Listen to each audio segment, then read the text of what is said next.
గోవా అంటేనే ఒక different vibe ఉంటుంది. మరి ఈ డిఫరెంట్ వైబ్ ఉన్న ఈ సిటీలో ఇంటర్నేషనల్ ఫిల్మ్ ఫెస్టివల్ జరగడం, దాంట్లో కమిటీ కుర్రాళ్ళు మీ డెబ్యూ చేసిన సినిమా, నా లైఫ్ జెన్యున్ గా ఒక చిన్నపాటి ఫుల్ సర్కిల్ అయినట్టు అనిపించింది. ఫస్ట్ సినిమా కంబైన్డ్ ప్రొడక్షన్ చేశారు. రిస్క్ ఫ్యాక్టర్ తగ్గుతుందనా లేదంటే కనుక ఏంటి రీజన్ ఏమన్నా? ఫస్ట్ నేను ఓకే చెప్పా, కానీ వినింది ఆయన first. So we were like, నాకు no problem, I can work. Kalyan garu అసలు ఈ సినిమా చూసారు ఇప్పటి వరకు, ఏమైనా చెప్పారా మీకు? బాబాయ్ ఖాళీగా ఉన్న టైంలో definitely I want to, but he did say that. మీరు పిఠాపురంలో చేసిన హల్చల్ మాత్రం మామూలుగా హల్చల్ గేట్ తీసుకొని. మరి ఇంట్లో ఈ మధ్య కాలంలో ఎలా మారింది డామినేషన్స్ అవన్నీ కూడా? నేను జస్ట్ అత్త మీ చేతుల్లో పెట్టేశారు అల్లుడిని. వాడు అల్లరి చేయడం స్టార్ట్ చేస్తే నాకు ఇచ్చేస్తారు, నాకు తెలుసు. ఇది తప్ప ఎవరు చూసుకోలేదు అల్లరి అని చెప్పి నాకు ఇచ్చేస్తారు. ఎందుకంటే మీరు కూడా అల్లరి చేస్తారు కాబట్టి ఇద్దరు వెళ్ళిపోండి ఎక్కడికి. కొన్నిసార్లు ఏం చేస్తామంటే జీవితాన్ని ప్లాన్ చేసుకుంటాం, కొన్ని ఏం చేస్తామంటే ప్లాన్ ఏం లేదు, స్పాంటేనియస్గా వెళ్ళిపోదాం. ఎప్పుడు ఏది జరగాలో అది జరుగుతుంది. అది వర్కౌట్ అవ్వలేదు అంటే దానికి ఏదో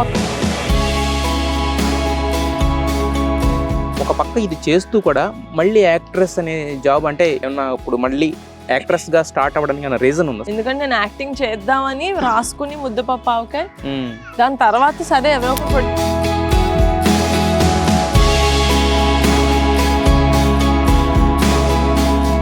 చెప్పారు యాక్టర్స్ కింద నా దగ్గర వచ్చిన ప్రాజెక్ట్స్ అని చెప్పి. మరి సైరా లాంటి ఎందుకు ఒప్పుకుంటారు? సైరా ఎవరికైనా లైఫ్ టైం ఆపర్చునిటీ కదండి. చిరంజీవి గారితో ఒక ఫ్రేమ్ లో కనిపిస్తే నాకు చాలా. మరి నాన్నతో చేశారు, మరి చరణ్తో ఇప్పుడు ఆపర్చునిటీ రాలేదా? చరణ్తో నేను ఫ్రేమ్లు కాదు, నేను ప్రాపర్ గా సినిమా చేస్తాను. డాడీ తోటి hi hello viewers, welcome to NTV. నేను తారక్. ఇప్పుడు మనం ప్రస్తుతం గోవాలో ఉన్నాం అనమాట. ఎప్పుడు మన స్టూడియోకి గెస్ట్లు వస్తుంటారో వాళ్ళని పలకరిస్తూ ఉంటాం, వాళ్ళతో మాట్లాడుతూ ఉంటాం. బట్ ఫర్ ఏ చేంజ్ ఈసారి గోవాలో ఇఫ్ఫీకి నిహారిక గారు వచ్చారు. ఇంటర్నేషనల్ ఫిల్మ్ ఫెస్టివల్లో కమిటీ కుర్రాళ్ళు అని ఆవిడ డెబ్యూ చేసిన, ఒక ప్రొడ్యూసర్గా డెబ్యూ చేసిన సినిమా అనేది అక్కడ ప్రదర్శితమైంది. సో ఆ ఆనందాన్ని మనతో పంచుకోవడానికి నిహారిక గారు ఉన్నారు, మాట్లాడదాం. నమస్తే నిహారిక గారు. ఎందుకంటే తెలుగులో మాట్లాడదామని ఎందుకు తెలుగులో ట్రై చేస్తున్నానంటే ఇదంతా గోవా కదా, రకరకాల భాషలు వినిపిస్తున్నాయి, రకరకాల ఫిల్మ్ ఫెస్టివల్ కాబట్టి మనం తెలుగులో కలిసినప్పుడు అట్లీస్ట్ మనమే తెలుగులో మాట్లాడుకోవాలి. సో గోవా అంటేనే ఒక డిఫరెంట్ వైబ్ ఉంటుంది.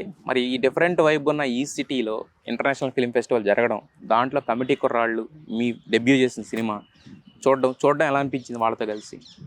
అండ్ నాకు ఇఫీ కొత్త కాదు, అంటే నేను ఇఫీకి ఒక 2 times వచ్చాను. ఫస్ట్ టైం స్టూడెంట్ ఉన్నప్పుడు వచ్చాను, కానీ అప్పటికి ఇప్పటికి నేను ఇఫీని చూసే విధానం అయితే చాలా మారింది. This lot of respect now I have. ఎందుకంటే అప్పుడు బికాజ్ ఐ వాజ్ 18-19 ఆ ఏజ్లో ఉన్నప్పుడు సీరియస్నెస్ ఎక్కువ లేదు. It was just fun. ఇంతమంది వచ్చారేంటి, అందరు యాక్టర్స్, దాట్ క్యూరియాసిటీ ఉండింది. బట్ ఇప్పుడు జూరీ మెంబర్స్ ఎవరు చూస్తున్నారు మన సినిమా తెలుసు, మిగతా ఎంతమంది అదర్ కంట్రీస్లోంచి, మన ఇండియాలోనే వేరే స్టేట్స్, ఇండియన్ పానోరమాలో సెలెక్ట్ అయిన వాళ్ళు, the kind of films that they did. వాళ్ళ మధ్యలో నేను ప్రొడ్యూస్ చేసిన ఫస్ట్ సినిమా కమిటీ కుర్రాళ్ళు. బేసిక్లీ నేను సినిమా చేసినప్పుడు ఇది అవార్డ్స్కి వెళ్ళాలి ఆ ఇంటెన్షన్తో చేయాలి. I genuinely wanted to do a film. చూసిన ప్రతి ఆడియన్స్ రిలేట్ అవ్వాలి, వాళ్ళకి నచ్చాలి, వాళ్ళు సినిమా టికెట్కి పెట్టే డబ్బులు వాళ్ళకి వృధా అయినట్టు అనిపించకుండా పైసా వసూలు అనిపించాలని ప్రతిదీ అనుకుని తీసాము. But very happy actually. అంటే నా లైఫ్ జెన్యున్గా ఒక చిన్నపాటి ఫుల్ సర్కిల్ అయినట్టు అనిపించింది. బికాజ్ అప్పుడు కాలేజ్లో రావడం అండ్ ఇప్పుడు as a producer to come here. And ఒకప్పుడు చిరంజీవి గారు చెప్పారనమాట, వజ్రోత్సవం టైంలో ఫిలిం ఫెస్టివల్కి ఫీకి వెళ్తే అక్కడ తెలుగు సినిమాలు లేవు. వజ్రోత్సవానికి నేను చాలా చిన్నపిల్లని, కానీ ఆ స్పీచ్ నేను చాలాసార్లు చూసాను. మైండ్లో రిజిస్టర్ అయింది మీకు? Now I feel like I've done something right. Yes. అంటే ఇప్పుడు మీరు చెప్పినట్టే కాలేజీలో ఉండి మీరు వేరే వాళ్ళ సినిమాలు చూడడం ఒక ఎక్స్పీరియన్స్. ఇప్పుడు ప్రొడ్యూసర్గా, ఎందుకంటే నేను కూడా నిన్న స్క్రీనింగ్లో ఉన్నాను కాబట్టి భాష తెలియని వాళ్ళు కూడా చాలా మంది వచ్చారు. అంటే ఏదో ఫస్ట్ డే సినిమాలో చూసారా మనకి వినిపిస్తూ ఉంటాయి నవ్వులు, చప్పట్లు, కేకలు, రకరకాల డైలాగ్స్ వచ్చినప్పుడు, కొన్ని హై మూమెంట్స్ వచ్చినప్పుడు అలా వినిపిస్తున్నాయి. సో మరి ఒక సంవత్సరాల క్రితం మీరు తీసిన సినిమా ఇప్పటికి కూడా అంత ఫ్రెష్ గా ఫీల్ అవుతూ ఒక ప్రొడ్యూసర్ గా మీరు ఆ చైర్ లో కూర్చుని ఈ ఫీల్ నా సినిమా ఉందన్నప్పుడు మీ ఫీలింగ్ ఏంటి? నేను నిన్న స్క్రీనింగ్ అయిపోయిన తర్వాత కూడా చెప్పా, మేము సినిమా రిలీజ్ అయినప్పుడు చాలా థియేటర్స్కి వెళ్ళాం. మన ఆంధ్రాలోనే చాలా ప్లేసెస్లో థియేటర్స్లో చాలా థియేటర్స్, పెద్ద థియేటర్స్ నుంచి సింగిల్ స్క్రీన్ వరకు వెళ్ళి చూసాం.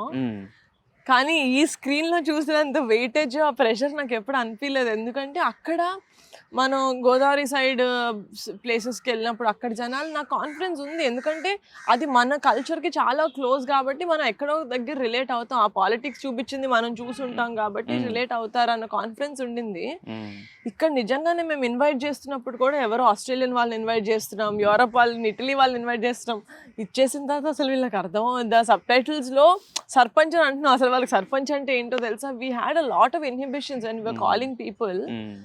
బట్ నిన్న రెస్పాన్సెస్ చూస్తుంటే ఏంటి, కొన్ని సీన్స్కి క్లాప్లు కొడుతున్నారు, నవ్వుతున్నారు. I'm like, film is a visual form of entertainment. అసలు నిజంగా భాష లేకపోయినా నచ్చితే హార్ట్కి టచ్ అయ్యి నచ్చుతుంది అనిపించింది. So it was very very సరియల్గా అనిపించింది నాకు. అంటే ఆ థియేటర్లో అందరూ నార్మల్ ఆడియన్స్ అయితే కాదు, అందరూ జడ్జ్ స్థానంలో కూర్చొని నేను జడ్జ్ చేస్తా అనేలాగే కూర్చున్నారు. But I think by the end of the film they became an audience. ఏదైనా సినిమా అనేది ఫస్ట్ ఆఫ్ ఆల్ ఎంత కాదనుకున్నా ఒక 5% అన్నా లాటరీ అనుకోవచ్చు. మనం ఎంత స్క్రిప్ట్ మీద ఇది చేసినా ఏం చేసినా, ఎందుకంటే ఆ టైంకి ఎలాంటి సినిమాలు వస్తాయో తెలియదు, ఆడియన్స్ మూడ్ సెట్ ఎలా ఉంటుందో, మైండ్ సెట్ ఎలా ఉంటుందో తెలియదు. సో బట్ మీరు ఈ సినిమా రిలీజ్ చేశారు, బాగా డబ్బులు వచ్చినాయి. సో ఇప్పుడు ఏంటంటే రెస్పెక్ట్ అనేది అప్పటి నుంచి ఇప్పటి వరకు వస్తూనే ఉంది. డబ్బులు అక్కడతో ఆగినాయేమో, బట్ రెస్పెక్ట్ మాత్రం స్టెప్ బై స్టెప్ పెరుగుతూ ఉంది. సో మరి ఇది మీ నెక్స్ట్ సినిమాల మీద, మీరు నెక్స్ట్ చేసే స్క్రిప్ట్స్ మీద అది ఎలాంటి ప్రభావం చూపించబోతుంది? అంటే ఈ సినిమా మీకు ఇస్తున్న వెయిటేజ్ కానీ, హై కానీ? బెత్తం పట్టుకుని ఒక మాస్టర్ లాగా, యూనో. షాడో.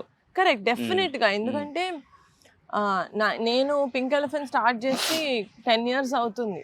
చాలా చిన్న వెబ్ సిరీస్ తోటి, ఓటీటీ ప్లాట్ఫామ్స్ కూడా లేనప్పుడు వెబ్ సిరీస్ చేసినప్పుడు యూట్యూబ్లో రిలీజ్ చేసాం. దాని తర్వాత డిఫరెంట్ ఓటీటీస్లో చేసాం అదంతా. కానీ అప్రిసియేషన్ వచ్చింది ప్రతిసారి. కానీ ఈసారి కమిటీ కుర్రోలతో మాకు వచ్చింది అప్రిసియేషన్ ఒకటే కాదు, బాధ్యత. దట్ ఇప్పుడు పింక్ ఎలిఫెంట్ అంటే పింక్ ఎలిఫెంట్కి that's my ultimate vision also. ఎందుకంటే ప్రొడక్షన్ హౌస్ పేరు చూసి ఎవరు సినిమాకి రారు. అలా రావాలి అంటే మనం చాలా మంచి సినిమాలు చేసి ఉండాలి. కొంతమంది ప్రొడ్యూసర్స్కి వస్తారు, అక్కడ పెట్టాలి అని. నాకు పింక్ ఎలిఫెంట్ అంటే హీరో, హీరోయిన్, స్క్రిప్ట్, డైరెక్టర్తో సంబంధం లేకుండా పింక్ ఎలిఫెంట్ వాళ్ళు ప్రొడ్యూస్ చేశారంటే 100% బాగుండే ఉంటుంది, వెళ్దాం అన్న అది that's my vision for pink elephant. దానికి కొంచెం యాడ్ అయింది అంతే. నాకు ఆల్వేస్ ఆ ప్రెషర్ ఉంటుంది. పేరు, మనీ పోయినా it's okay, we can get it from any other vertical. కానీ గుడ్ విల్ అనేది, క్రెడిబిలిటీ పోతే మాత్రం అసలు ఎంత చేసినా యూ కెనాట్, రైట్? ఎందుకంటే ఒక్క సినిమా చాలు క్రెడిబిలిటీ పోవడానికి. అందుకని నేను ఎప్పుడు చెప్పట్లేదు అసలు కమిటీ కూడా మేము ఏదో అవార్డ్ సినిమా తీయాలి అని కాదు. నేను వెరీ ఆనెస్ట్గా కమర్షియల్ సినిమా తీయాలనే మేము సెలెక్ట్ చేసుకున్నాం. వంశీ కూడా అదే చెప్తాడు, కమర్షియల్ సినిమానే తీసుకున్నాము. బట్ అప్రిసియేషన్ అది అంతమందికి అపీల్ అయింది కాబట్టి ఇలా అవార్డ్స్ వస్తున్నాయి. అంటే మీరు అన్నారు ఒక బెత్తం పట్టుకున్న మాస్టర్ లాగా కనపడకుండా ఒక షాడో టీచర్ అని చెప్పేసి. ఈ సినిమా ఇచ్చిన రెస్పెక్ట్ ఇదంతా పక్కన పెట్టేస్తే ఏంటంటే మీకు మెగా డాటర్ అనే ఒక ట్యాగ్ లైన్ కూడా ఉంది. సో మరి అదేమన్నా మీ స్క్రిప్టుల విషయంలో, అంటే మీరు పలానా సినిమా మీరు చేద్దాం అనుకున్నప్పుడు మీ స్క్రిప్ట్స్ విషయంలో ఏదైనా ప్రెషర్ క్రియేట్ చేస్తుందా? ఎందుకంటే పలానా ఇంటి నుంచి వచ్చిన ఒక ఆడపడిచి ఇలాంటి సినిమా తీస్తుంది అనేది అదేమన్నా క్రియేట్ చేస్తుందా మీకు? అది మోర్ దెన్ ఫ్యామిలీ సైడ్ నుంచి వచ్చింది కాకుండా నాకే పర్సనల్గా ఉందండి. Some stories I don't want to tell yet. Already చాలా bad or negativity is there in the society. మనం మంచి మాటలు ఎవరికైనా చెప్పాలన్నా కూడా మనం ఒక పొజిషన్లో ఉండి మంచి మాటలు చెప్తేనే అది వాళ్ళు సీరియస్గా వింటారు. నేను ఇంకా పొజిషన్లో ఉన్నానని నేను అనుకోవట్లేదు. ఆ పొజిషన్కి రావడానికి టైం పడుతుంది. 100% it will take time.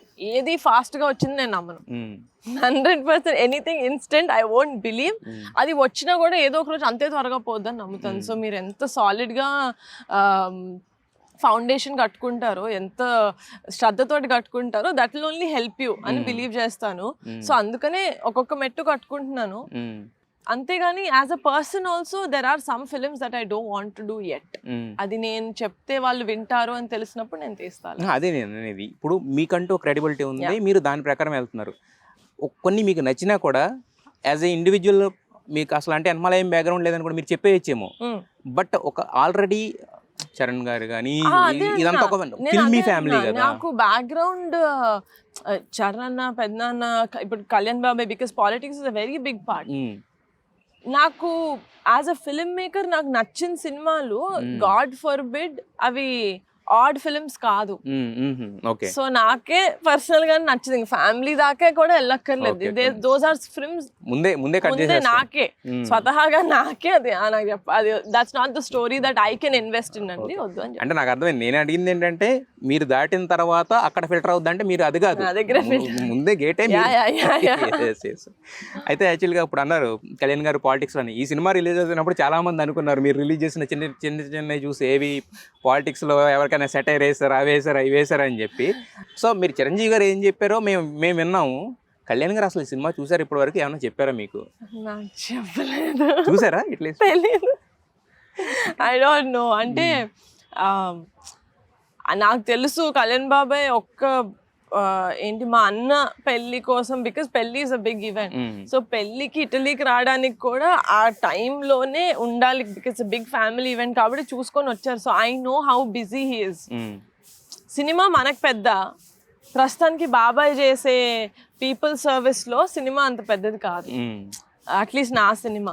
So I didn't want to pressure. బాబాయ్ బాగా ఖాళీగా ఎప్పుడు ఉంటాడో తెలియదు కానీ బాబాయ్ ఖాళీగా ఉన్న టైంలో definitely I want to. But he did say that I know your movie is doing good, congratulations. అది తెలుసు, తెలియదని కాదు, కంగ్రాచులేషన్స్, వెరీ హ్యాపీ, మంచి సినిమా తీసాను విన్నాను అన్నాడు.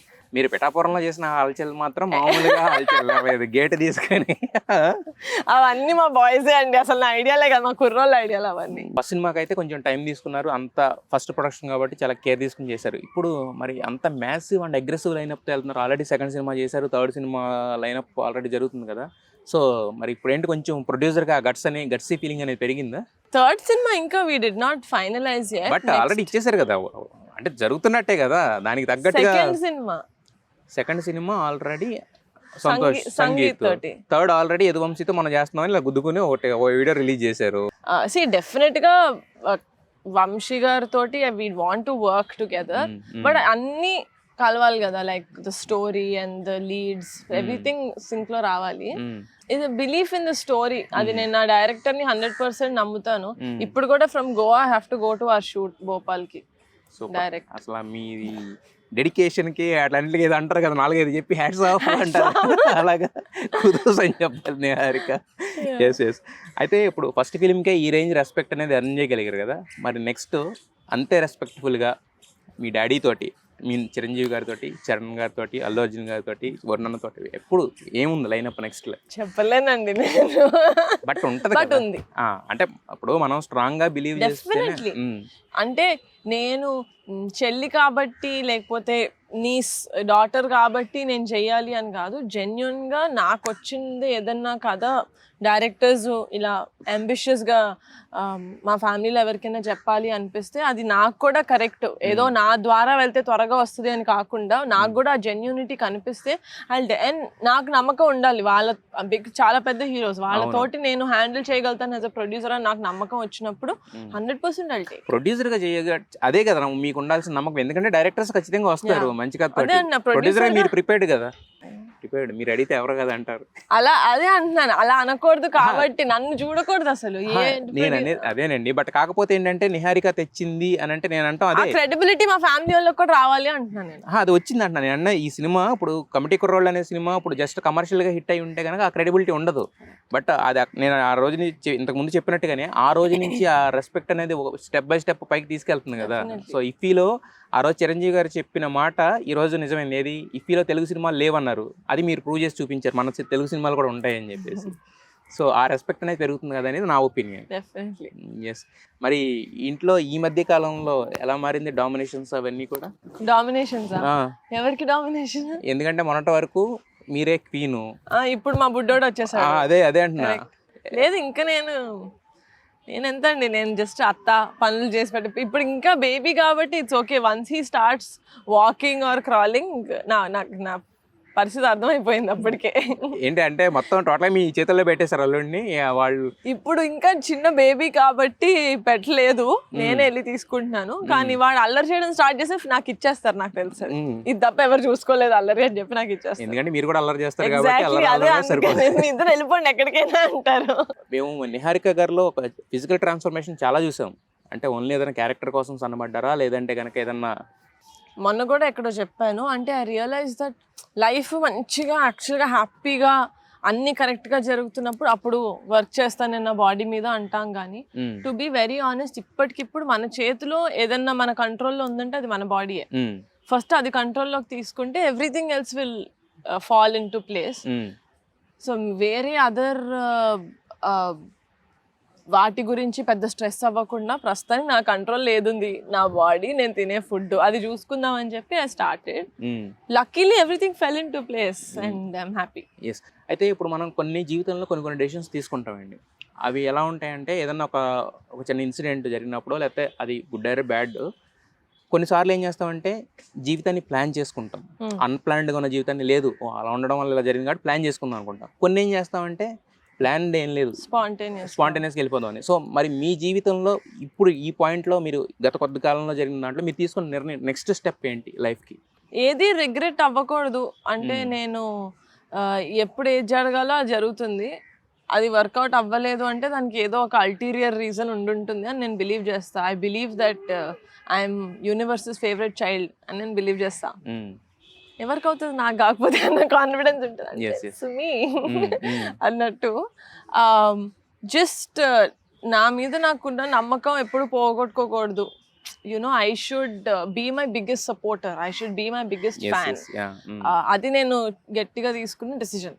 ఎవరు అంటే ఐ షుడ్ నాట్ లెట్, అంటే నాకు ఇంకెవరు వ్యాలిడేషన్ అక్కర్లేదు, నాకు నేను చాలు అన్న డెసిషన్ నేను తీసుకున్నా. నాకు నా మనసాక్షికి నేను పర్ఫెక్ట్ 100%. Yes yes. అయితే యాక్చువల్గా ప్రొడ్యూసర్గా నిహారిక అంటే మామూలుగా మీరు మాట్లాడేటప్పుడు అదంతా కూడా ఒక ఫుల్ హార్టెడ్గా ఉంటారు, చాలా ఒక ఇన్నోసెన్స్ ఉంటుంది, ఇవన్నీ ఉంటాయి కదా. మరి సెట్స్లో నిహారిక స్ట్రిక్ట్ ప్రొడ్యూసరా లేకపోతే పర్లేదు? There is one thing that I really ఎప్పుడు పోగొట్టుకోవాలి అనుకోవట్లేదు, which is balance of both sides. Just because ఇప్పుడు యూ సీ, మా నాన్నని చూసుంటారు కదా, మా నాన్న ఎంత కామెడీలు వేస్తారు, ఎంత జోక్లు వేస్తారు, ఎంత కామెడిక్ సెన్స్ ఉంటుంది, అందరి మీద జోక్లు వేస్తారు, ఆయన మీద ఆయన జోక్లు వేసుకుంటారు. But when the time is right he is very serious. So I believe that ఆ బ్యాలెన్స్ ఉండాలా. నేను ఐదర్ వెరీ అప్ టైట్గా ఉండను, అది కూడా చాలా ఇప్పుడు మీ లైక్ చైల్డిష్గా కూడా. ఆ బ్యాలెన్స్ నాలో చాలా నచ్చేది ఆ బ్యాలెన్సే, that I can do both and I can do both very well. Yes. అయితే మీ నాన్నగారు చాలా సినిమాలు, ట్రెండ్ సెక్టర్ సినిమాలు తీశారు యాజ్ ఎ ప్రొడ్యూసర్గా. ఇప్పుడు మీరు ఫస్ట్ సినిమాతోనే ఇది చేశారు, ఆయన పోటీ ఇస్తున్నారు గట్టిగా. సో మరి ఈ విషయం గురించి మీ ఇంట్లో వచ్చినప్పుడు ప్రొడ్యూసర్గా ఏమైనా ఉంటుందా? నేను గొప్ప. మా నాన్న చాలా ఓపెన్ గా చెప్పేస్తారు, నా కూతురు బెటర్ ప్రొడ్యూసర్ నాకన్నా అని. నేను నో ఆర్గ్యుమెంట్స్, ఐఎమ్ బెటర్ అని నాన్న చెప్తారు, నేను చెప్పాను. బట్ అది మీకు మోర్ దెన్ అన్ ఆస్కార్ అవార్డ్ ఏమో కదా? 100%. ఎందుకంటే నాన్న ఎప్పుడు నేను చెప్తాను ఇలా చెయ్యి, లైఫ్ ఇలాగే లివ్ చేయాలి అని ఎప్పుడు చెప్పలా. నువ్వు చెయ్యి, లైఫ్ అంటే ఏంటి, మనం కింద పడాలా, మనం లేవాలా, మనం ఎందుకు కింద పడ్డాం మనం చూసి మనం లెసన్ లాగా తీసుకొని maybe not do that mistake again. He gave me the freedom to live life on my own terms. But కింద పడిన తర్వాత ఇఫ్ ఐమ్ లెగడానికి నాకు టైం పడుతుంది అంటే ఫస్ట్ చెయ్యొచ్చేది మా నాన్న. ఎలాంటి లైనప్ ఉండాలనుకుంటున్నారు? అంటే వచ్చిన సినిమాల నుంచి బెస్ట్ అనుకుంటున్నారా, లేదంటే ఇలా వెళ్దాం, స్కేల్ పెంచుకుందాం, లేదంటే కమర్షియల్ ఫార్మాట్కి వెళ్దాం, ఇలా ఎలా ఏమన్నా ఉందా మీ లైనప్? నేను ఒకటి గట్టిగా అదే చెప్పాను కదా, first few years of my production house నేను పెద్ద మెసేజ్లు ఏమి ఇవ్వాలనుకోవట్లేదు. I just want a film to be full entertainer. అది ఏ విషయంలో మనకి ఏదైనా ఎంటర్టైన్మెంట్, నాట్ జస్ట్ కామెడీ ఒకటే ఎంటర్టైన్మెంట్ అని కాదు. నేను ఆ క్యారెక్టర్స్ తో పాటు స్క్రీన్ చూసేటప్పుడు నేను 100% స్క్రీన్ లోకి వెళ్ళిపోయినా అంతే. So those the kind of films. నన్ను కూడా చాలా మంది వచ్చి మీరు ఏ జానరాలో చూస్తున్నారు నెక్స్ట్ కథలు పిచ్ చేయడానికి అంటే, నాకు అట్లా నేను అలా వాల్స్ ఏం పెట్టుకోలేదు. I just need the story to be honest ఒకటే ఏం చూస్తా అంటే కొంచెం రిలేటబిలిటీ చూస్తాను నేను. అంటే రిలేటబిలిటీ అంటే ఏ విధంగా? ఆడియన్స్ కు ఉండాలి రిలేటబుల్ గా. అగే నేను మళ్ళీ చెప్తున్నాను, కమిటీ కుర్రాళ్ళు ఫుల్ సిటీలో పుట్టి పెరిగిన నాకు రిలేటబుల్ సినిమా కాదు. ఎమోషన్ నాకు రిలేటబుల్, ఫ్రెండ్షిప్ అనేది నాకు రిలేటబుల్. అలాగే నెక్స్ట్ వచ్చే సినిమాల్లో కూడా either fun has to be relatable or oh నేను ఇది ఎక్కడో విన్నాను, ఓ నాకు ఇలా తెలుసు. ఆ రిలేటబిలిటీ మన స్క్రీన్ లో చూసినప్పుడు ఉండాలి అంట. అయితే కమిటీ కుర్రాళ్ళు సినిమా ఒక ప్రొడ్యూసర్గా మీకు ఎలాంటి కాన్ఫిడెన్స్ ఇచ్చింది స్క్రిప్ట్స్ ఎంచుకునే విషయంలో కానీ, లేదంటే ప్రొడక్షన్ నేను చేయగలను లేడీ ప్రొడ్యూసర్గా అనే దాంట్లో? ఎందుకంటే దాంట్లో మీరు ఫుల్గా ఇన్వాల్వ్ అవ్వడం ఇన్ ద సెన్స్ అంటే ఆన్ గ్రౌండ్లో లేరు మీరు, వేరే వాళ్ళు టేకప్ చేశారు కదా. సో యాజ్ ఏ ప్రొడ్యూసర్గా అన్ని ఛాలెంజెస్ దాటి ఒక సక్సెస్ఫుల్ వెంచర్ అనేది మీరు డెలివర్ చేయగలిగారు కదా. సో ఒక ప్రొడ్యూసర్గా ఎలాంటి కాన్ఫిడెన్స్ ఇచ్చింది అంత హ్యూజ్ స్కేల్ ఉన్న సినిమాని అలా చేయడం అనేది? ఆనెస్టీ, లేకపోతే ఆ ప్రిసిషన్, ఆ డిసిప్లిన్ దేంతో అయితే వర్క్ చేస్తామో అది సేమ్ ఉంటే నిజంగా సినిమా ఎంత పెద్దది అని ఇట్ డజంట్ మ్యాటర్. నేను ప్రీ ప్రొడక్షన్ నేను 100% నాకు ఓకే అనుకున్న తర్వాతే నేను ప్రొడక్షన్లోకి వెళ్తానని డిసైడ్ అయిన తర్వాత అది నెల కానివ్వండి, 3 నెలలు కానివ్వండి, 10 నెలలు కానివ్వండి, అని when I have that clarity I feel like production actually easy అవుతుంది. One thing that we do in pink elephant is that ప్రీ ప్రొడక్షన్లో 100% అన్నీ ఓకే అనుకున్నాకి ఎక్కడా కొంచెం కూడా కన్ఫ్యూజన్ లేనప్పుడు మేము షూట్కి వెళ్తాం. అది మాకు చాలా హెల్ప్ అవుతుంది. ఎందుకంటే మాకు ప్రొడక్షన్లో డీలే ఉండదు. It happens very unless until ఏదైనా న్యాచురల్ కెలామిటీస్ ఆర్ వాటి వల్ల ఏదైనా డీలే అయితే, అన్ఎక్స్పెక్టెడ్ వాటి వల్ల డీలే అయితే, కానీ మా వల్ల అయితే చాలా రేర్గా they will be delays. So ఆ process and also I have a great production team. మా ఈపీ గారు కానివ్వండి or anyone that works in my production, my managers, everyone ఒకదానికోసమే కష్టపడతారు. సినిమా బాగుండాలి, పింక్ ఎలిఫెంట్ బాగుండాలి. నా సెల్ఫిష్గా కాకుండా ఇలా కంపెనీ బాగుండాలని ఎన్ని ప్రొడక్షన్ హౌస్లో పనిచేస్తారో నాకు తెలియదు, కానీ I feel like I'm very lucky that I have అంత స్ట్రాంగ్ ప్రొడక్షన్ టీమ్. ఎస్. అయితే మీరు ఫస్ట్ సినిమా కంబైన్డ్ ప్రొడక్షన్ చేశారు, అంటే రిస్క్ ఫ్యాక్టర్ తగ్గుతుందనా, లేదంటే కనుక ఏంటి రీజన్ ఏమన్నా? రీజన్ ఏంటంటే వంశీ నా దగ్గరికి వంశీ గారు 4 years నుంచి కథ తిరుగుతుంది ఇండస్ట్రీ. చాలా మంది విన్నారు, లేదమ్మా ఇది లేదు అని. ఎస్ఆర్డి ప్రొడక్షన్స్ ఫనీ గారు ఈజ్ ఫ్రమ్ వైజాగ్. మా హీరో సందీప్ సరోజ్ ఉన్నారు. సో తను ఆడిషన్స్ ద్వారా సెలెక్ట్ అయ్యారు. తనకి వీళ్ళు తెలుసు, ఫనీ గారు తెలుసు అనమాట. ఒకసారి కథ చెప్పండి అంటే అక్కడ కథ చెప్పి ఆయన okay I let you know ఇది, ఆయన మళ్ళీ ఇక్కడికి వచ్చి లీవే నో అంటున్నారు, అందరు నో అంటున్నారు అని ఇక్కడికి వచ్చి నాకు ఆఫీస్లో అంకిత్ అని ఒక అతను ఉంటాడు, అతనికి వంశీ గారు ఫ్రెండ్ అనమాట. నాకు ఎప్పటి నుంచో అడుగుతున్నారు నరేష్ నిప్పాలంటే నేను ఒకరోజు సరే ఓకే ఇంత లేట్ చేస్తున్నాం కదా వింటాను అని. నేను ఇక్కడ కథ విని నేను ఓకే అన్నా, ఆయన ఫోన్ చేసి ఆయన ఓకే అన్నారు. Okay, who is it like you know లేదు అంటే ఫస్ట్ నేను ఓకే చెప్పా, కానీ వినింది ఆయన first. So we were like నాకు no problem I can work together అని చెప్పి, నాకు తెలియకుండా నాన్న త్రూ నాన్నకు బాగా తెలిసిన వైజాగ్ సైడ్ లో నాన్న ఆల్సో సెడ్ కంబైన్ గా చేసుకుంటే ఏం ప్రాబ్లమ్స్ ఏం లేకుండా ఎటు ఎవరు కొట్టుకోకుండా స్మూత్ గా చేసుకుంటారంటే I think you can do it అని. అందుకని మేము వి వర్క్ టుగెదర్. ఓకే, తల్లి బిడ్డ న్యాయం ఉండాలి. ఎగ్జాక్ట్లీ, అందుకనే. నెక్స్ట్ ఏమన్నా కంబైన్డ్ మళ్ళీ ప్రొడక్షన్స్ అయినా, లేదంటే ఎందుకంటే వేరే వాళ్ళు వచ్చారంటే ఖచ్చితంగా వాళ్ళకి సంబంధించిన ఏదో పెట్టాల్సి ఉంటుంది, మీకు ఫుల్ హ్యాండ్ ఉండదు, అది ఆబ్వియస్ గా జరగదు. సో మేము ఎప్పుడు మాట్లాడినా కో ప్రొడక్షన్ చేస్తే మా పింక్ ఎలిఫెంట్ లో మా స్ట్రెంగ్త్ ఏంటంటే టేకింగ్ క్రియేటివ్ కాల్స్. అది నేను ఎవరి చేతిలోనూ పెట్టరు 100%. ఎందుకంటే ఆ కంట్రోల్ ఏంటంటే షూట్లో సడన్గా ఒక చిన్నది ఏదో ఇష్యూ వచ్చి స్కెడ్యూల్ కాల్ షీట్ పుష్ చేయాలా లేకపోతే ఇక్కడతో ఆపేయాలా అన్న కాల్ మీరు 5 minutes తీసుకోగలగాలి. నేను ఒక 10 కాల్ చేసిన తర్వాత ఇక్కడ నుంచి ఓకే అక్కడి నుంచి ఓకే తెచ్చుకొని నేను చేసానంటే ఇక్కడ అయిపోద్ది time. That is where we lose money if you are not ఏమంటారు టైం టు టైం కరెక్ట్ గా వర్క్ చేసుకోకపోతే అక్కడ లేట్ అయిపోద్ది. అవన్నీ నేను వెబ్ సిరీస్ చేస్తుండగా చూశాను కాబట్టి ఈ ఫుల్ కంట్రోల్ నా చేతిలో ఉంటేనే ఐ విల్ డూ. మేము ఫనీ గారితో మాట్లాడినప్పుడు ఫనీ గారు ఈజ్ ఫ్రమ్ వైజాగ్. సో ఆయన యాక్చువల్ గా హైదరాబాద్ లో ఉండరు, ఆన్ గ్రౌండ్ లో ఉండి చేయడానికి లేదు ఆయనకు లేదు. కానీ మేము వైజాగ్ లో షూట్ చేసిన ఆయన కొన్ని రోజులు వెళ్ళున్నారు, బికాస్ నేను వెళ్తే అక్కడ షూటింగ్ స్మూత్ గా జరగలేదు కాబట్టి, బికాస్ ఆఫ్ పీపుల్. సో అలాగా వీ కంబైన్. కానీ క్రియేటివ్ కాల్స్ అన్ని మేము తీసుకుంటాం అని మేము ముందే చెప్పేస్తాం. దట్ ఈస్ రాసి పెట్టేసుకుంటాం ఎవరితో చేసినా కూడా. సో మాకు ప్రాబ్లం ఉండదు. So that is the unwritten rule 100%. So అంటే ఇప్పుడు చెప్పారు అంటే ఇలా ఉంది, మేము ఇలా వెళ్ళాలనుకుంటున్నాం, మేము ఇలా చేయాలనుకుంటున్నాం అని చెప్పి. బట్ ఒక పక్క ఇది చేస్తూ కూడా మళ్ళీ యాక్ట్రెస్ అనే జాబ్ అంటే ఎందుకు పాజ్ ఇచ్చారు మళ్ళీ ఇప్పుడు? అంటే ఏమన్నా ఇప్పుడు మళ్ళీ యాక్ట్రెస్గా స్టార్ట్ అవ్వడానికి ఏమైనా రీజన్ ఉందా? స్పెసిఫిక్ రీజన్ ఏమైనా ఉందా? యాక్చువల్లీ నేను చూస్తుంటే అసలు నేను పింక్ ఎలిఫెంట్ స్టార్ట్ చేయడానికి రీజన్ కాదు, అసలు నేను యాక్టర్ అవ్వాలి అనే ఇది నాకు లేకపోయి ఉండుంటే అసలు పింక్ ఎలిఫెంట్ స్టార్ట్ అయ్యేది కాదు. ఎందుకంటే నేను యాక్టింగ్ చేద్దామని రాసుకుని ముద్దపప్పు ఆవకాయ, దాని తర్వాత సరే ఎవరో ఒకరు ప్రొడ్యూస్ చేయాలి కదా నేనే చేస్తానని స్టార్ట్ చేసినప్పుడు పింక్ ఎలిఫెంట్ స్టార్ట్ అయింది. So acting will always be my first love, it's always my true passion. Production అది మిరాక్యులస్ గా I just became good at it because I gotten good team to work with. అది successful production అయింది. But I never stopped acting. It's just that uh covid టైంలో దాని తర్వాత some lot of things that happened in my life, దాని వల్ల pause వచ్చింది. కానీ రెండు చేయగలుగుతారు అని ఎవరు అనుకోరేమో. అదే అంటున్నా, ఖచ్చితంగా ఒక ఇది ఉంటుంది. ఎందుకంటే ఇప్పుడు మీరు ఎక్కడో ఉంటారు, ఇక్కడేమో ఇది జరుగుతూ ఉంటుంది. ప్రొడ్యూసర్గా ఉన్న ఏదైతే ఒక ప్రెషర్ ఉందో అది యాక్టర్ మీద పడితే ఫేస్ లో వేరే విధంగా కనిపిస్తుంది కదా. మరి ఎలా బ్యాలెన్స్ చేసుకుంటారు? నాకు ఇంత స్ట్రాంగ్ ప్రొడక్షన్ టీమ్ లేకపోతే మేము ప్రీ ప్రొడక్షన్లో నేను మా డైరెక్టర్స్కి ఏం చెప్తానంటే బుక్ కథ ఎట్లా అయిపోవాలంటే నిజంగా వర్స్ట్ కేస్ సినారో ఎప్పుడు ఒకటి వర్స్ట్ కేస్ సినారో మీరు ఎక్కడో స్టక్ అయిపోయి మీరు షూట్కి రాలేదంటే అది చదివితే ఐ షుడ్ బి అది అవుతుందని చేస్తానని కాదు, బట్ అంత క్లారిటీగా ఉండాలి అని. మేము ప్రీ ప్రొడక్షన్ అంత షూర్ అయ్యాక మేము లొకేషన్కి వెళ్తాం కాబట్టి లొకేషన్ ఆల్మోస్ట్ ఆటో పైలట్ లో నడుస్తుంది మాది. క్రియేటివ్ గా ఏం కన్ఫ్యూజన్ ఉండదు.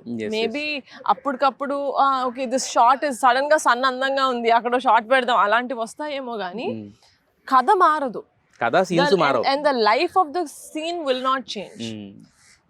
అందుకని నేను అక్కడ చాలా హ్యాపీగా షూటింగ్ చేసుకోవాలి. నేను చేశాను కూడా, మా కమిటీ కుర్రోళ్ళు షూట్ అవుతున్నప్పుడే నేను నా మద్రాస్ కారన్ తమిళ్ మూవీ షూట్ జరిగి వెరీ హ్యాపీ. నాకు ఎవ్రీ నైట్ ఈ రోజు షూట్ జరుగుతుంటే నేను ఎక్కడున్నా ప్రపంచంలో ఎక్కడున్నా నాకు నైట్కి ఆ రోజు ఫుటేజ్ వచ్చేస్తుంది, so that I can review. Okay okay.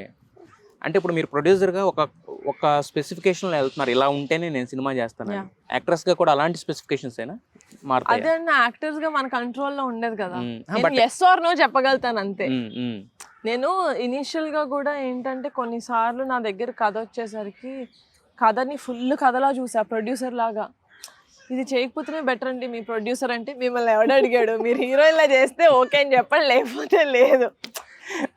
So it became difficult for me to look at a film, look at a narration ఒత్తి నా పార్ట్ కోసమే చూసుకొని బాగుంది, హీరో బాగున్నారు, ప్రొడ్యూసర్ బాగున్నాడు, నా క్యారెక్టర్ బాగుంది, ఓకే చేసేస్తా.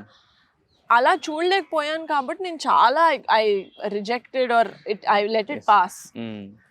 అది వర్క్ అవ్వట్లేదు కదా అంటే there's nothing, right?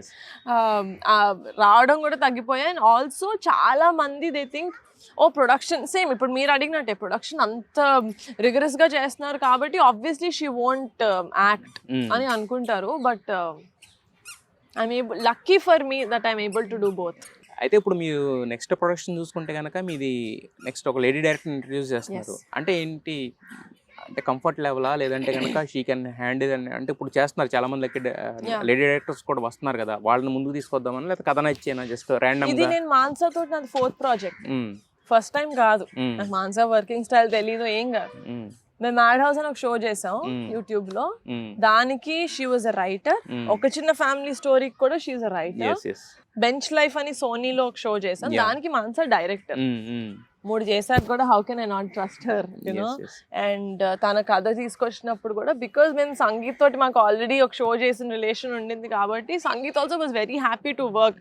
నాకు హోమ్ ప్రొడక్షన్కి వస్తున్నట్టుంది, very good let's do it అని. మాన్సాస్ స్ట్రెంగ్స్ మాకు బాగా తెలుసు, so and we wanted to play on those strengths. అసలు జెండర్ అని కాదు కానీ it's just purely on her talent. అయితే ఇప్పుడు ఇందాక మీరు చెప్పారు యాక్టర్స్ కింద నా దగ్గర వచ్చిన ప్రాజెక్ట్స్ అని చెప్పి, మరి సైరా లాంటి ఎందుకు ఒప్పుకుంటారు? సైరా ఎవరికైనా లైఫ్ టైం ఆపర్చునిటీ కదండి. చిరంజీవి గారితో ఒక ఫ్రేమ్ లో కనిపిస్తే నాకు చాలా అంతేనా? 100%. బట్ అంటే మీలాంటి వాళ్ళు ఎలా డిజర్వ్ చేయొచ్చు అంటే, ఎలా మేనిఫెస్ట్ చేసుకోవచ్చు అంటే, ఒక పక్క నాన్నకి కూతురుగా ఫుల్ లెంగ్త్ రోల్ అలా డిజైన్. అప్పుడు యాక్చువల్లీ సైరా చేసినప్పుడు నాకు ఈ మేనిఫెస్టేషన్ గురించి అంత తెలియదు, ఇప్పటి నుంచి మేనిఫెస్ట్ చేస్తా. ఈ మధ్యలో చేయలేదు ఎప్పుడు. చేయలేదు. But yeah okay. మరి నాన్నతో చేశారు, మరి చరణ్ ఇప్పుడు ఆపర్చునిటీ రాలేదా? రాలేదు. ఇలా ఒక ఫ్రేమ్లో కనిపించడం, ఒక సీన్లో కనిపించడం? చరణ్ తోటి నేను ఫ్రేములు కాదు, నేను ప్రాపర్గా సినిమా చేస్తాను. డాడీ తోటి అంటే మనకు ఒక ఫ్రేమ్, ఆయన ముందు అంతకన్నా ఎక్కువ యాక్ట్ కూడా చేయలేను నేను. సైరాలో చేసిందే చాలా ఎక్కువ. ఊరుకోండి, మీ యాక్టింగ్ గురించి ఎవరు పేరు పెడతారు ఇప్పుడు అసలు? పెడతారు, మా ఇంట్లో వాళ్ళు పెడతారు. పెడతారా? ఎవరు పెడతారు? ఇంకా మీ నాన్నగారు ఇటు పొగుడతారు, ఇంకెవరు ఉన్నారు పెట్టేవాళ్ళు? మీకు బెస్ట్ క్రిటిక్ ఎవరు మీ ఇంట్లో? అన్న, నాన్న, ఇద్దరు, అందరూ. అదే అంటున్నా, మంచిగా వా వెరీ గుడ్, నువ్వు ఎంత బాగా చేసావు అని చెప్పి క్లాప్లు కొట్టడం కాకుండా, నిజంగా ఏదన్నా అప్ టు ద మార్క్ లేదు అంటే అది కూడా అంత స్ట్రైట్ ఫార్వర్డ్గా షుగర్ కోట్ ఏం చేయకుండా చెప్పే వాళ్ళు ఉన్నారు ఫ్యామిలీలో. I think that's I'm very lucky దానికి వల్ల. అయితే ఇప్పుడు ఇఫీలో మీ ఫాదరు మదర్తో కలిసి చూశారు యాక్చువల్గా, అప్పుడు చూశారు. సో చూడగానే ఇమీడియట్గా అంతమంది వేరే వాళ్ళందరూ వచ్చి క్లాప్స్ పడుతుంటే వాళ్ళ రియాక్షన్ ఏంటండి? నాకు ఎవరో ఫోటో పంపించారు, నేను ఇక్కడ మాట్లాడుతుంటే నాన్న సైడ్కి తిరిగి ఫోన్, అక్కడ ఆబ్వియస్లీ చాలా కెమెరాస్ ఉన్నాయి, బట్ నాన్న ఫోటోలు తీస్తున్నట్టు నాకు ఎవరో పంపించారు. ఏమో ఆ ఫీలింగ్ నాన్నకి ఏముంటుందో ఐ నెవర్ ఆస్క్డ్, కానీ I know that he's very proud. But మీకేమనిపించింది అంటే మిగతా వాళ్ళందరితో? నాకు మళ్ళీ చెప్తాను, నాకు ఇఫీలో ఒక తెలుగు సినిమా, అది కూడా నా ఫస్ట్ ఫిలిం సెలెక్ట్ అవ్వడం అనేది నాకు చాలా గర్వకారమైన మూవ్మెంట్. ఒక్కదాని ఉండకూడదు కదా నా చుట్టూ, my mom and dad the reason for నన్ను ఇంత సపోర్ట్ చేసిన వాళ్ళు నా పక్కన ఉండాలి అనిపించింది. అందుకని అడిగాను అంతే. అంటే వచ్చే ఛాన్స్ ఇప్పుడే they just came from holiday, వచ్చే ఛాన్స్ ఏమైనా ఉందా అంటే 100% విల్ కమ్, నువ్వు ఎప్పుడు అడుగుతావు అని చూస్తాం, వేర్ కమింగ్ ఆఫ్ అని. ఐ వాజ్ వెరీ సర్ప్రైజ్, అదేంటి అడగగానే. So they came, it was a very కంప్లీట్గా అనిపించింది నాకు, ఒక పరిపూర్ణమైనటువంటి ఫ్రేమ్ యాక్చువల్గా. యా, అంటే బేసిక్గా ఏంటంటే మిగతా అప్పుడు కలుస్తాం, మాట్లాడుతుంటాం కానీ, బట్ ఇఫీలో ఇలాంటి ఒక ప్రెస్టీజియస్ వేదిక మీద మీ సినిమా చూసి మాకే చాలా ఇది అనిపించింది. దాని తర్వాత నాగార్జున గారితో మిమ్మల్ని చూసి ఇంకా హ్యాపీ అనిపించింది. ఏమన్నారు ఆయన ఫైనల్గా? ఆయన ఏం మాట్లాడారు అంటే ఆయన తెలియదు అనుకుంటా ఇఫీలో సెలెక్ట్ అయిందని. సో శివ స్క్రీనింగ్కి వచ్చారు ఆయన. సో ఇలా మా సినిమా స్క్రీనింగ్ ఒకటే కాదండి, కాంపిటేటివ్ దాంట్లో సెలెక్ట్ అయింది అంటే, ఓ రియల్లీ దట్స్ సో గుడ్ అన్నారు. బట్ యాక్చువల్గా చూసుకుంటే మా టీంలో ఉన్న 7గురిలో, ఆ రోజు ఉన్న 7గురిలో 5గురు నాగార్జున అన్నపూర్ణ ఫిల్మ్ స్కూల్ నుంచి వచ్చిన students. Either as exactly either అక్కడ చదువుకున్న వాళ్ళు కానీ, లేకపోతే కొంతమంది మెంటర్షిప్ చేశారు అక్కడ అలా కానీ. So he was very proud to see sir మాది అన్నపూర్ణ అంటుంటే he was like okay we're doing something right అని. So that was a good. మీతో మాట్లాడుతూ ఉంటే ఎంతసేపు మాట్లాడినా కూడా టైం అని తెలియదు, అలా పోతూ ఉంటుంది. ఎందుకంటే మీరంతా సూతింగ్గా ప్రతిదీ కూడా ఏంటంటే ఉన్నట్టుగా మాట్లాడుతూ ఉంటారు కాబట్టి. అది బెటర్ కదండి, ఎక్కడ ఏం చెప్పానో మళ్ళీ గుర్తుపెట్టుకోకర్లేదు. This is the best part of the interview. Honesty is the best policy అంటారు అందుకే. Yeah, because my memory is very bad, I'll forget. ఏం చెప్పాను ఆ రోజు అక్కడ ఒకటి చెప్పి ఇక్కడ ఒకటి చెప్పి, అరే చూసారా మీమ్స్ అసలు ఈ రోజుల్లో మళ్ళీ వైరల్ అయిపోయి. ఎస్. సో ఇంకొకసారి కలుద్దాం, అప్పుడు డీటెయిల్గా మాట్లాడదాం. డెఫినెట్లీ. సో ఖచ్చితంగా మీ ప్రొడక్షన్ హౌస్ ఒక ఈపీ కాదు, ఈ 56th ఎడిషన్ ఎలా అయితే జరుగుతుందో అలా ప్రతి ఈపీలో కూడా మీ ప్రొడక్షన్ హౌస్ ఉండాలని చెప్పి మనస్ఫూర్తిగా కోరుకుంటున్నాం. ఇది ఫస్ట్ సినిమా కాబట్టి మనం ఎక్కువ ఆశపడకూడదు.